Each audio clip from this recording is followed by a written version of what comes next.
প্রিয় দর্শক, আসসালামু আলাইকুম। সকলে কেমন আছেন? আশা করি সকলে ভালো আছেন। একটা বিষয় নিয়ে আপনাদের সামনে চলে আসলাম।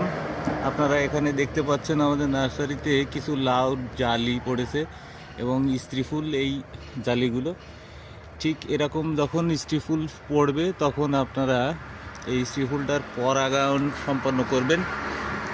এরকম একটা পুরুষ ফুলের পরাগরেণু নিয়ে, এই যে ভিতরে যে দণ্ডটা, এই পরাগরেণু নিয়ে আপনারা এই স্ত্রী ফুলের মাঝে স্পর্শ করে দিলেই হচ্ছে পরাগায়ন সম্পন্ন হবে। এবং এই পরাগায়ন সম্পন্ন করার পরে যারা আঙিনা কৃষি করেন তারা অতিরিক্ত ফল ঝরে পড়ে যাওয়ার যে সমস্যা ভোগেন, সেই সমস্যার সমাধান হবে। আপনারা এইভাবে পলিথিন দিয়ে এই গোটার জায়গা থেকে একটা শক্ত অবস্থান থেকে আপনারা এই পলিথিনটা বেঁধে দিতে পারেন। বেঁধে দিলে দেখা যাবে এর ভিতরে পোকামাকড় আক্রমণ করতে পারবে না এবং এই জালিটা আস্তে আস্তে পরাগায়ন হওয়ার পরে আপনারা দেখতে পাচ্ছেন এই জালিটা কিন্তু বড় হচ্ছে। এভাবেও আপনারা আপনাদের এই জালি ঝরে পড়ার সমাধান করতে পারেন। সকলে ভালো থাকবেন, সুস্থ থাকবেন। খোদা হাফেজ।